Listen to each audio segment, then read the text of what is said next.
I'm Caroline Steele. This is the BBC World Service and welcome to the Engineers. This year we are at Imperial College London, a science specialist university.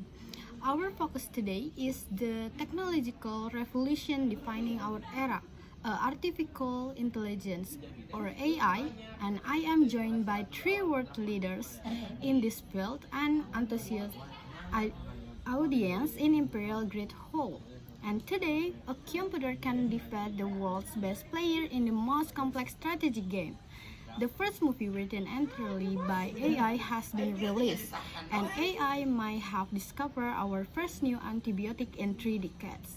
Together with our partners Royal Commission 1851, we have brought together three engineers at the cutting edge of this field to discuss their work and what it means for humanity. Paolo Pirjanian, Armenian by heritage, born in Iran, he began his career working on Mars rovers for NASA. Now he is the founder and CEO of Embodied, a company that builds emotionally intelligent robots to help with child development. The next is David Silver from the UK. He is a principal research scientist at Google DeepMind. He led the team that used AI to defeat the world's best player at the complex strategy game Go, and is currently working on artificial general intelligence. And Regina Brazilian, an Israeli American and a distinguished professor of AI and health at MIT. She made a major breakthrough in detecting early-stage breast cancer and led the team that used AI to discover what is hoped to be a brand new antibiotic. And please join me in welcoming them. How AI can be used to detect cancer early. Let's start with you. What made you shift your work to oncology? I started my work at MIT in 2003 as a faculty member focusing on natural language processing and AI. However, in 2014, I was diagnosed with breast cancer and was treated at Massachusetts General Hospital, one of the best hospitals in the United States. Going through this treatment, I discovered that AI, or even basic information technology, was barely used in the process, not in diagnostic treatment or post-treatment care. After my treatment, I found myself questioning what I wanted to do, realizing how finite life is and seeing many sick people around me. Massachusetts General Hospital is just one subway stop away from MIT, separated by a bridge. I kept thinking, how do we have all trade great technology at MIT, yet none of it is actually making its way to hospitals to help patients. So as soon as I finished my treatment, I still didn't have my hair. I started going from doctor to doctor, asking them how I could bring AI into medicine. I was willing to do it for free. As a professor, not many were interested at first, but eventually I met a doctor named Connie Lehman who had the idea that we could apply AI to detect cancer early.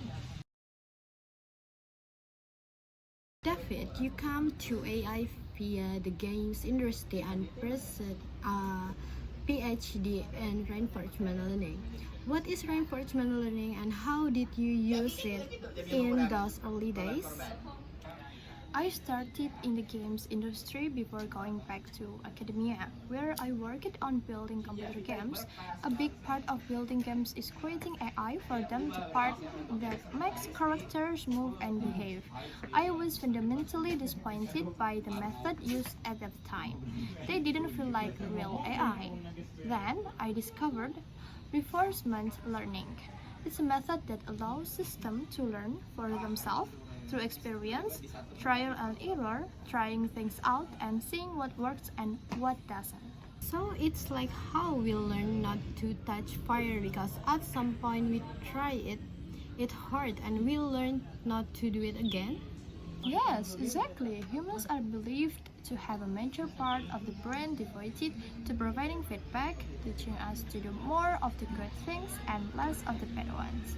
This inspired a lot of work in machine learning, making machines capable of the same learning process. But the machine doesn't feel hit or getting rewarded with a cookie. How do you reward the machine? For a machine, it's just a number. We give it a positive number if it does something right and a negative number if it does something wrong. Everything stems from that one number which we call a reward. It's an incredibly powerful signal that drives learning. Paula, you said your experiences of feeling alienated in foreign countries made you want to create an imaginary friends.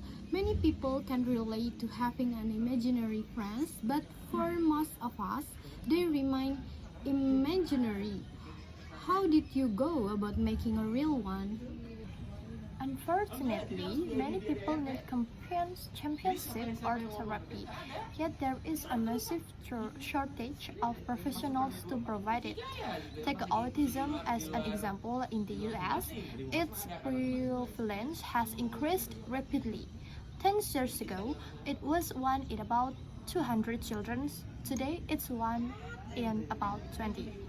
My own experiences leaving my family at a young age, living apart, and feeling different helped me relate to children on the autism spectrum who struggle with communication and reading emotions. That was the genesis of creating a robot companion, one that understands human emotion, creates deep relationship with children, and help them practice social skills like eye contact, turn taking, and joint attention, giving them a better chance of succeeding in society. Thank you everyone for sharing your insight. AI is shaping our world in profound way. These medicines and gaming to emotional companionship, this has been Engineer, Intelligent Machines from the BBC World Service.